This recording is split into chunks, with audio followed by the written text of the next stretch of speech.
సూర్యాపేట జిల్లా పోలీసులు మరొక మంచి సేవ.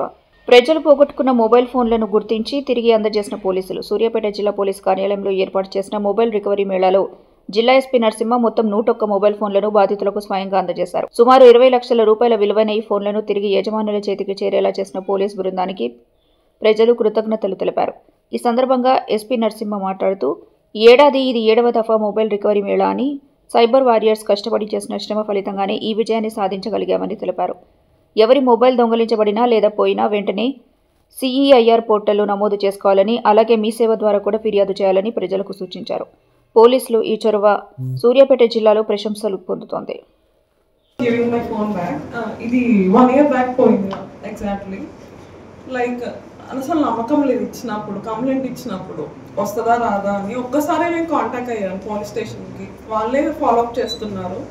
Like we believe in Telangana police who protect and who serve us. Thank you. గిఫ్ట్గా రావచ్చు, లేదా మంచి మార్కులు సంపాదిస్తే గిఫ్ట్గా రావచ్చు, లేదా మీరు కష్టపడి మీ అవసరం కోసం కోరుకొని ఉండవచ్చు. అది 10,000, 20,000, 30,000, ₹1,00,000 ఈజ్ నాట్ ఏ మ్యాటర్. మనం ఒకటే, ప్రజలది ఆస్తి, ప్రజలది ప్రాపర్టీ పోయింది. ఆ పోయిన ప్రాపర్టీని మనం ఎట్లనైనా వాళ్ళకు చేతికి ఇచ్చి వాళ్ళ ముఖంలో చిరునవ్వు చూడాలి అనేటువంటి సంకల్పంతో సూర్యాపేట జిల్లా పోలీస్ గత 8 నెలల కాలంలో దాదాపుగా మనం 2,340 మొబైల్ ఫోన్స్ని మనం ఈ విధంగా పోగొట్టుకున్నటువంటి వాళ్ళకు మళ్ళీ వాళ్ళ చేతికి ఇవ్వడం జరిగింది. మీరు గమనించండి, మీ ఫోన్ పోయిన తర్వాత మీరు మళ్ళీ దొరుకుతుంది అని మీరు అనుకోలేదు.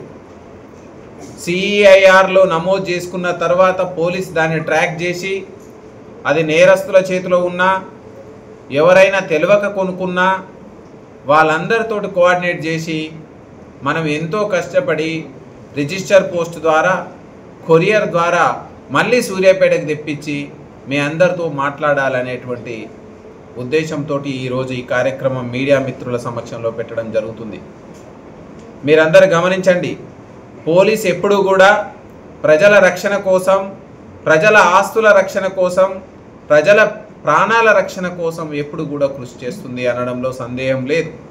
కానీ మీరందరూ, మా విజ్ఞప్తి ఏంటంటే, చిన్న చిన్న గొడవలు పడొద్దు. చిన్న చిన్న వాటికి గొడవలు పడి వాటిని పెద్ద వాటికి తీసుకెళ్లకుండా ప్రతి ఒక్కరూ ఓపికతోటి, సంయమనంతో, ఏదైనా ఎవరిదైనా మిస్టేక్ ఉంటే ఆ మిస్టేక్ ఆ వ్యక్తి మీదనే ఉంచి నలుగురిలో కావచ్చు, లేదా పోలీస్ స్టేషన్ ద్వారా కావచ్చు న్యాయం పొందడానికి ప్రయత్నించాలి.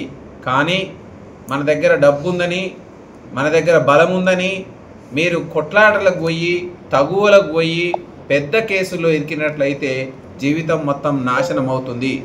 కాబట్టి మీరు పోలీసుకు ఎల్లవేళలా సమాచారం ఇస్తూ, సహకరిస్తూ మన జిల్లా వ్యాప్తంగా ఎక్కడా కూడా శాంతి భద్రతలకు తావు ఇవ్వకుండా మీ యొక్క సహాయ సహకారాలు ఇవ్వాలి.